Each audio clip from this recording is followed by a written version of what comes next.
Hello everyone, welcome back again on Back to Physics. Today we are going to start next topic for class 12th, which is torque acting on a dipole placed in a uniform electric field. आज हम torque calculate करेंगे एक dipole के ऊपर कितनी लगती है जब उसको प्लेस किया जाए एक यूनिफॉर्म इलेक्ट्रिक फील्ड के अंदर।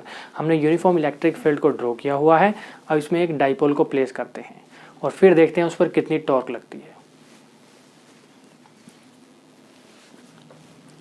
So we have drawn an electric dipole in a uniform electric field. ठीक है ना, डाइपोल हमने ड्रॉ कर लिया है। अब इस डाइपोल के क्या होते हैं, दो अपोजिट चार्जेस होते हैं, एक तरफ माइनस क्यू चार्ज है, एक तरफ पॉजिटिव प्लस क्यू चार्ज है। माइनस क्यू पर फोर्स लगेगी according to definition of electric field. Electric field की डेफिनेशन के अकॉर्डिंग जो फोर्स होती है वो कितनी होती है, इलेक्ट्रिक फील्ड से हमारे पास फॉर्मूला आता है E = F upon Q naught और F upon Q, which implies F जो है वो कितनी हो जाएगी, F will be equal to force will be equal to Q into E। ठीक है ना। So this amount of force will act on both of charges, plus charge पे भी और माइनस चार्ज पे भी ये फोर्सेस लगेंगी। प्लस चार्ज पे in the direction of electric field लगेगी और नेगेटिव चार्ज पे in direction opposite to electric field लगेगी। इलेक्ट्रिक फील्ड इधर की तरफ है और फोर्स इधर की तरफ लगेगी। ठीक है ना। अब हम देखते हैं कि टोटल फोर्स कितनी होगी। नेट फोर्स नेट मान लेते हैं कि जो इसकी वजह से प्लस चार्ज की वजह से वो F1 है और नेगेटिव चार्ज की वजह से F2 है। This will be F1 plus F2। ठीक है ना। और दोनों की जो मैग्नीट्यूड है वो हम देख लेते हैं। प्लस क्यू चार्ज की वजह से QE है और माइनस क्यू चार्ज की वजह से माइनस क्यू इंटू E है। जो फोर्स है दैट मीन्स फोर्स कितनी होगी, 0। F नेट इज़ 0, यानी कि इस पूरे सिस्टम पर फोर्स लगने वाली जो है वो 0 है। और अगर फोर्स 0 है तो क्या डाइपोल मूव करेगा? नहीं, ये डाइपोल मूव नहीं करेगा, फोर्स 0 है। ठीक है ना, यानी ट्रांसलेशनल इक्विलिब्रियम है। अब हम बात करते हैं कि जब किसी एक ऑब्जेक्ट के ऊपर एक ऐसी फोर्स लगे जो कि कोलिनियर ना हो, यानी कि उनका लाइन ऑफ एक्शन सेम ना हो। देखो इस पे फोर्स लग रही है इस डायरेक्शन में और इस पे फोर्स लग रही है इस डायरेक्शन में, लेकिन क्या इनका लाइन ऑफ एक्शन सेम है? लाइन ऑफ एक्शन मीन्स क्या, दोनों की लाइंस आपस में कोलाइड कर रही है? नहीं, एक का लाइन ऑफ एक्शन ये है और एक का लाइन ऑफ एक्शन ये है। एक फोर्स उधर जा रही है, एक फोर्स इधर जा रही है। ठीक है ना, that means line of action different है। जब ऐसी फोर्सेज लगें जो कि लाइन ऑफ एक्शन अलग अलग, जिनका लाइन ऑफ एक्शन अलग अलग हो, तो तब क्या एक्ट करती है? तब एक्ट करती है torque. Then torque will act. अब टॉर्क होती क्या है? Torque is represented by tau and it is force into perpendicular distance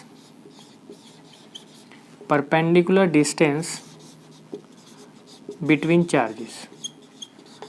perpendicular distance between charges, torque ये होती है। ठीक है ना। तो क्या इस पे टॉर्क एक्ट कर रही है? यस, टॉर्क एक्ट करेगी।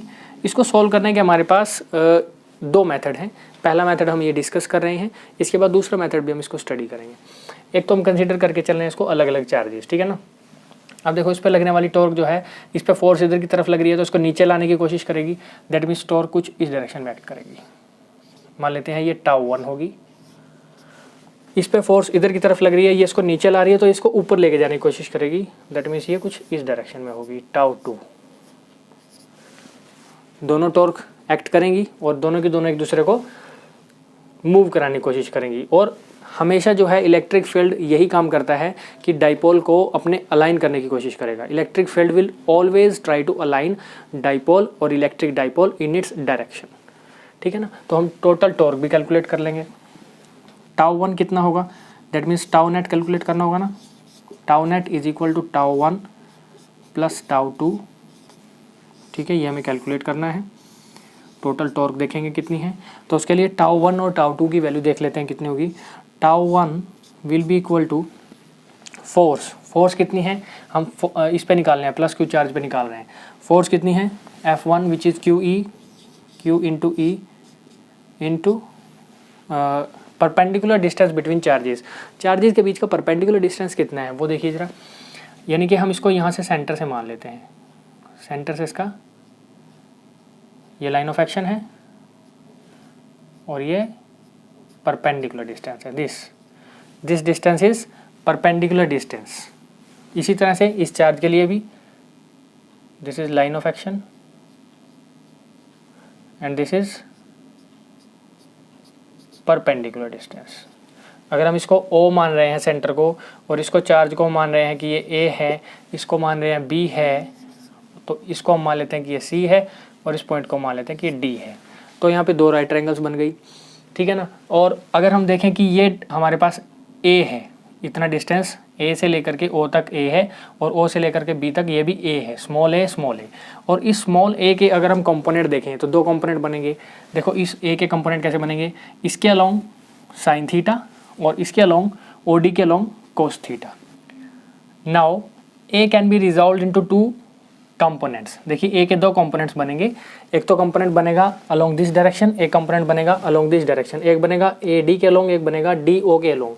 AD के अलोंग जो परपेंडिकुलर वाला है इसमें क्या बनेगा, साइन थीटा, और ये क्या बनेगा, कोस थीटा। तो हमें परपेंडिकुलर डिस्टेंस चाहिए, तो that this will become A sine theta, ठीक है ना। और इसी का A का हम इस वाले ट्रायंगल में कंपोनेंट ले लेंगे, इसमें ये बनेगा perpendicular distance A sine theta, ये बनेगा कोस थीटा। हमें परपेंडिकुलर डिस्टेंस चाहिए तो हम ले लेंगे A sine theta, this will become A sine theta. Perpendicular distance ले लिया हमने। अब हम टाउ नेट को कैलकुलेट करेंगे, जिसमें हम टाउ वन कैलकुलेट कर रहे हैं। Tau one is equal to Q into perpendicular distance. Perpendicular distance इस चार्ज के लिए कितना आया, A साइन थीटा। इसी तरह से टाउ टू को भी लिख लेंगे, चार्ज रहेगा Q into E into perpendicular distance again A sine theta ही है। दोनों इक्वेशंस को ऐड कर देंगे तभी हमें टाउ नेट मिल जाएगा। Tau net will be equal to tau one plus tau two, that means tau one की वैल्यू आई है Q into E into A sine theta plus Q into E into A sine theta, ठीक है। तो यहाँ से this will become Q E यह add हो जाएगा 2QE into A sine theta.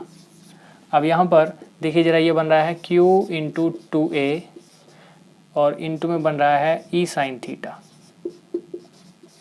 है ना।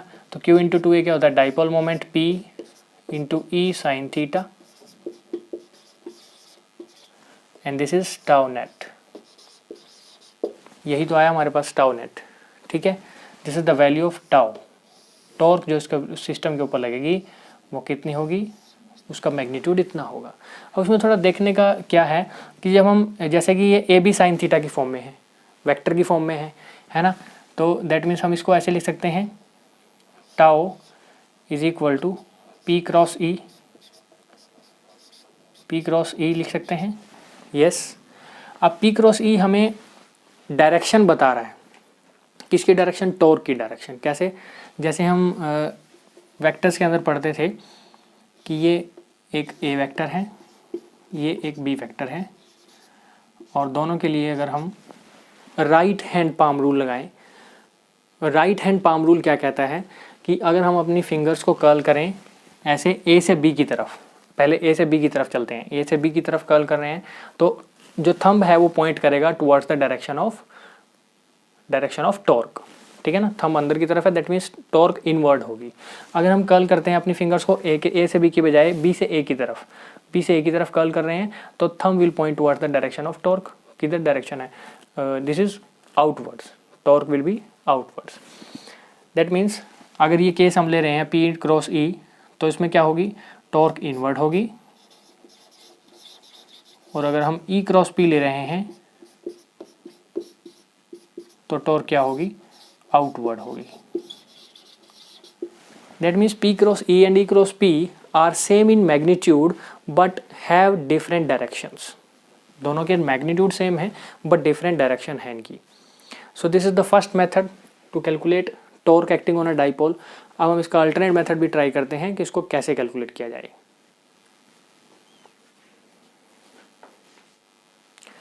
इसी को ही करने का हमारे पास एक अल्टरनेट मेथड है। ठीक है, उससे ज़्यादा थोड़ा इजी रहेगा ये। इसमें हम कपल को इंट्रोड्यूस कराएंगे, ठीक है ना। कपल क्या होता है, हमारे पास इलेक्ट्रिक फील्ड यूनिफॉर्म है, इसमें एक डाइपोल प्लेस किया हुआ है, दोनों चार्जेस के ऊपर फोर्स लग रही है Q इंटू ई और Q इंटू ई, उस पर इस पर F1 लग रही है, तो इस पर मान लेते हैं कि F2 लग रही है, ठीक है ना। दोनों के ऊपर फोर्स लग रही है, एक प्लस चार्ज है और एक माइनस चार्ज है। जो एंगल बना रहा है डाइपोल इलेक्ट्रिक फील्ड के साथ वो थीटा है, ठीक है। और कपल क्या होती है, कपल क्या होती है, कपल का मतलब है two equal and opposite forces having different line of action. ये दोनों डिफरेंट लाइन ऑफ एक्शन की फोर्सेस हैं। देखो इसकी लाइन ऑफ एक्शन ये है, उसकी लाइन ऑफ एक्शन ये है, दोनों की सेम नहीं है, सेम के बजाय अलग है, दोनों की लाइन ऑफ एक्शन डिफरेंट है, तो उसी को हम कपल बोलेंगे। जब भी कभी ऐसी फोर्सेस एक्ट करें जिनके लाइन ऑफ एक्शन डिफरेंट हों तो वो टॉर्क क्रिएट करते हैं। That means torque due to couple will be force, जो कि हम कोई भी एक लेंगे, into perpendicular distance between two forces. जो टू फोर्सेस लग रही हैं उनके बीच का परपेंडिकुलर डिस्टेंस, यानी कि टॉर्क हम कैलकुलेट कर सकते हैं tau is equal to force. Force कोई भी ले लो एक, दोनों ही मैग्नीट्यूड में सेम है, Q इंटू ई ही है, इंटू परपेंडिकुलर डिस्टेंस। अब देखिए परपेंडिकुलर डिस्टेंस पिछले केस की तरह ही निकालना है। अगर ये हाइपोटेन्यूज ले लें हम और ये परपेंडिकुलर डिस्टेंस ऐसे हो जाएगा इसका, ठीक है ना, इस चार्ज से, तो वो कितना होगा, यहाँ से इसको ड्रॉ कर लेंगे और this will be it's perpendicular distance. ये रहा इसका परपेंडिकुलर डिस्टेंस। अगर हम इसको A पॉइंट माने, इस चार्ज को B पॉइंट माने और इसको C माने, सो परपेंडिकुलर डिस्टेंस हो जाएगा BC, ठीक है ना। अब कैसे निकालें BC में, ये जो हमारे पास AB है जिसकी वैल्यू कितनी है 2A, टोटल कितना है ये, टोटल इट इज़ 2A ही है टोटल। तो इस 2A के दो कंपोनेंट हो सकते हैं, एक तो 2A cos theta along this direction and 2A sin theta along this direction, ठीक है ना। So this will be 2A sin theta, क्योंकि ये थीटा है तो this will also be theta, corresponding angles हैं दोनों सेम होंगे। So this will be 2A sin theta, तो हम वहाँ लिख देंगे 2A sin theta.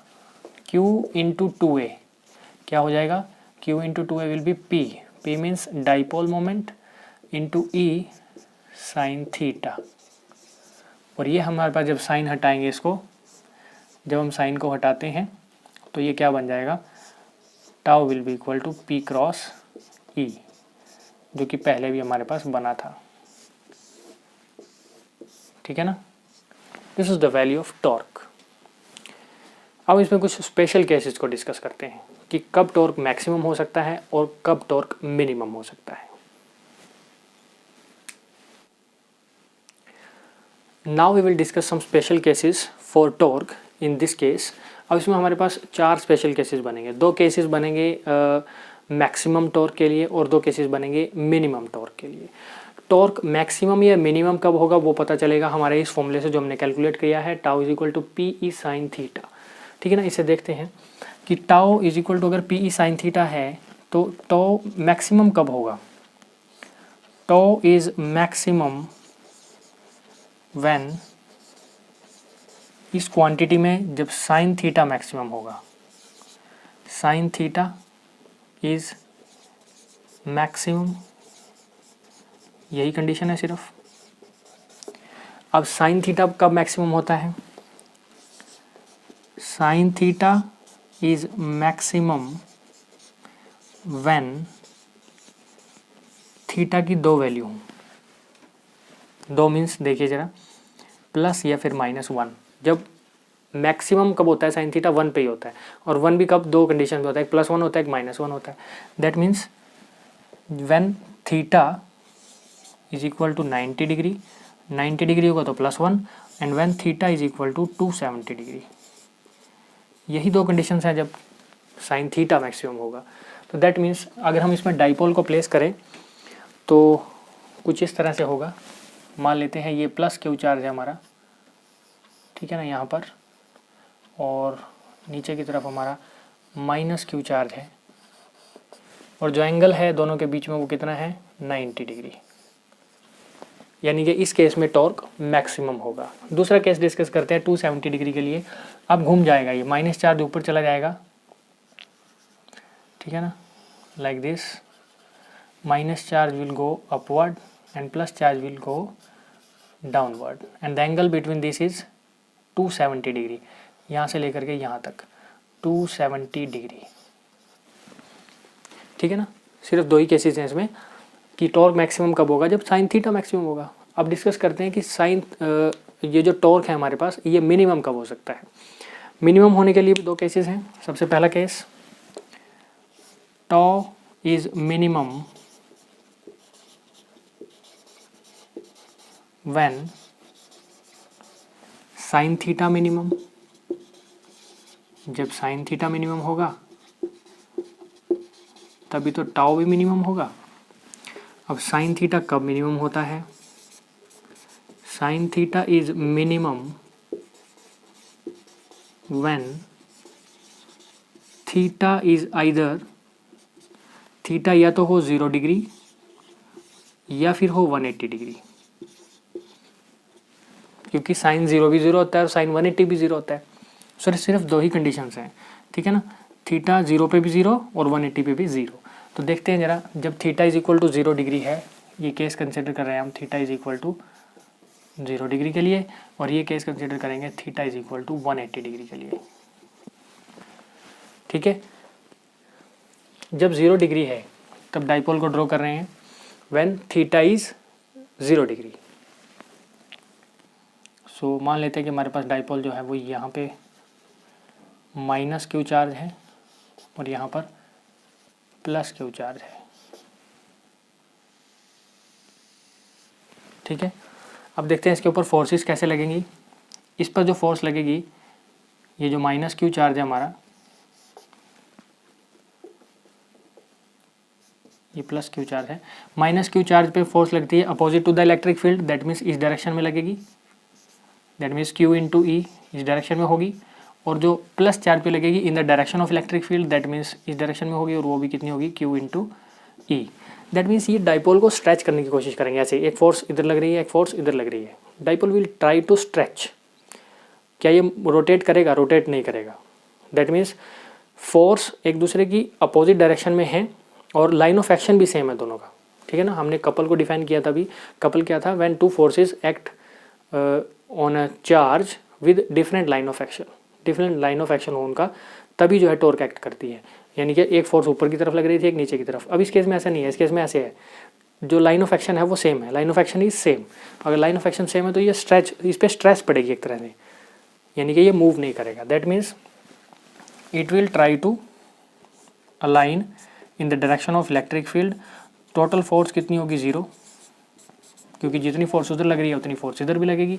Total torque कितनी होगी? That will also be 0। ठीक है ना, that means complete equilibrium, complete equilibrium.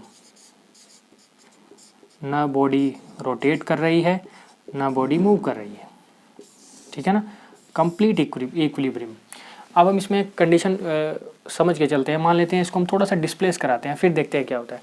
थोड़ा सा अगर हम इसको डिस्प्लेस कराएं, मान लेते हैं कि हमने इसको जो है सेंटर से इसके थोड़ा सा डिस्प्लेस किया, डॉटेड लाइन से हम डिस्प्लेसमेंट को दिखा रहे हैं। मान लेते हैं कि यहाँ पे हमारे पास चार्ज आ गया प्लस क्यू और ये आ गया माइनस क्यू, माइनस क्यू। अब क्या होगा? अब माइनस क्यू पे फिर फोर्स किधर की तरफ लगेगी? ऊपर की तरफ, दैट मीन्स इस डायरेक्शन में क्यू इंटू ई। प्लस पे किधर लगेगी? इस डायरेक्शन में, दैट मीन्स क्यू इंटू ई। और फिर ये किस डायरेक्शन, ये इसको इस डायरेक्शन में मूव कराएगा, ये इसको इस डायरेक्शन में मूव कराएगा। ये ऊपर लेके जाएगा, ये नीचे लेके आएगा इसको, और फिर ये किस तरह अलाइन हो जाएगा, ऐसे था ये, फिर ये ऐसे हो जाएगा। That means in the direction of electric field. Same अगर हम इसको थोड़ा सा इधर की तरफ से रोटेट कराते हैं, मान लेते हैं यहाँ पर हमारा प्लस क्यू आ गया, प्लस क्यू पे फोर्स लगेगी क्यू इंटू ई, और माइनस पे लगेगी क्यू इंटू ई। ठीक है ना, फिर क्या होगा? फिर इस पर जो फोर्स लग रही है माइनस चार्ज के ऊपर क्यू ई लग रही है, उसको इधर लाने की कोशिश करेगी, और प्लस के ऊपर उधर ले जाने की कोशिश करेगी। दैट मीन्स फिर से ये इसी पोजीशन में आ जाएगा। This is stable equilibrium. इसी को हम बोलते हैं स्टेबल इक्विलिब्रियम, कि हम अगर बॉडी को थोड़ी भी डिस्प्लेसमेंट करा रहे हैं तो वो ऑटोमेटिक अपने उस पोजीशन में वापस जा रही है। इसी को बोल रहे हैं स्टेबल इक्विलिब्रियम। क्या बोलेंगे? Stable equilibrium.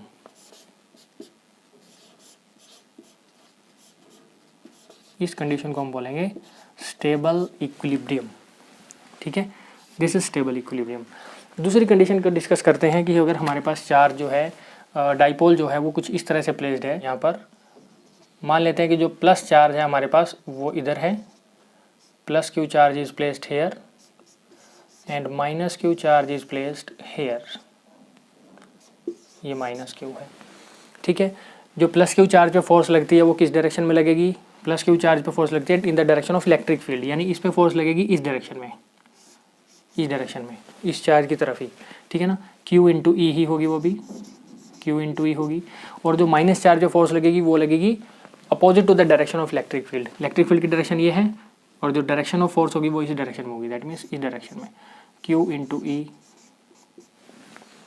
ठीक है। अब क्या हो रहा है, ये फोर्स इसको उधर ले जाने की कोशिश कर रही है, वो फोर्स उधर से इधर आ रही है, दैट मीन्स कुछ ऐसा हो रहा है, एक फोर्स उधर से आ रही है, एक फोर्स इधर से आ रही है, इसको एक तरह से कंप्रेस करने की कोशिश कर रही है दोनों फोर्सेस, ठीक है ना। तो ये इसको बोलते हैं हम अनस्टेबल इक्विलिब्रियम। यानी कि इस कंडीशन में ये जो अगर हम इसको थोड़ा सा भी डिस्टर्ब करेंगे इस पोजीशन को, डाइपोल की पोजीशन को, तो ये अपनी दोबारा से इस पोजीशन में नहीं आ पाएगा, इसकी पोजीशन चेंज हो जाएगी। कैसे देखते हैं ज़रा।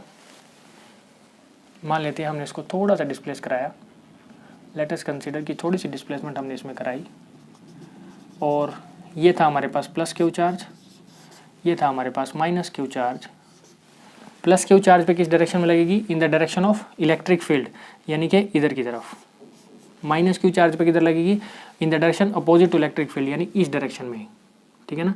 इस पे इस डायरेक्शन में लगेगी, ठीक है। ये इस डायरेक्शन में, वो इस डायरेक्शन में, और ये इस डायरेक्शन में लग रही है, वो इस डायरेक्शन में, यानी इसको घुमा देगी, ठीक है ना।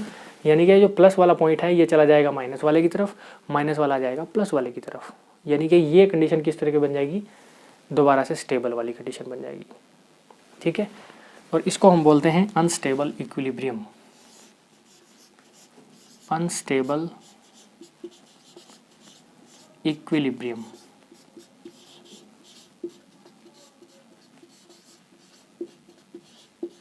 ठीक है ना। अनस्टेबल इसीलिए बोल रहे हैं क्योंकि इसमें अगर हम थोड़ी सी डिस्टर्बेंस लेके आ रहे हैं तो जो डाइपोल है वो अपनी पोजीशन को दोबारा से रिटेन नहीं कर पा रहा है, वो कम्प्लीटली अपनी पोजीशन को चेंज कर रहा है, जो कि स्टेबल इक्विलिब्रियम की पोजीशन है। दूसरी कंडीशन को भी देख लेते हैं। मान लेते हैं थोड़ा सा इधर डिस्प्लेस कराया हमने, ठीक है ना। ये चार्ज है हमारे पास प्लस क्यू, ये चार्ज है माइनस क्यू। माइनस क्यू पे किधर की तरफ लगेगी? In the direction opposite to electric field, that means इस डायरेक्शन लगेगी। प्लस पे किस तरफ लगेगी? इस डायरेक्शन में। फिर से ये क्या होगा? प्लस उधर की तरफ जाएगा, माइनस इधर की तरफ आएगा, माइनस वाला इधर आ जाएगा, प्लस वाला उधर चला जाएगा, फिर से ये स्टेबल इक्विलिब्रियम की कंडीशन हो जाएगी। So these are the special cases for torque acting on a dipole, that means when the torque is maximum or when the torque is minimum. Now इसमें एक और बात हम लिखना चाहेंगे कि अगर हम डाइपोल मोमेंट देखें, डाइपोल मोमेंट की जो डायरेक्शन है वो किस तरफ है। इसमें थीटा तो 0 डिग्री है ही है, साथ ही साथ P जो है that means dipole moment parallel to electric field है। P is parallel to electric field. देखिए P की डायरेक्शन ये है, P की डायरेक्शन ये है, और इलेक्ट्रिक फील्ड की डायरेक्शन भी यही है। Both are parallel to each other, that means parallel वाली कंडीशन है ये। और इसमें अगर हम देखें, इसमें P किधर की तरफ है? इसमें P इधर की तरफ है। डाइपोल मोमेंट की जो डायरेक्शन है वो है इधर, इस तरफ से इस तरफ, और जो इलेक्ट्रिक फील्ड है इसके अपोजिट है। दैट मीन्स इसमें हम लिख सकते हैं कि P is not parallel to E, ठीक है ना। ये दो कंडीशन हम लिख सकते हैं कि अगर हमारे पास ये वाली कंडीशन है ऊपर वाली, theta is equal to 0 degree है, theta is equal to 0 degree, theta is equal to 0 degree, तो P is parallel to E, electric field के पैरेलल है।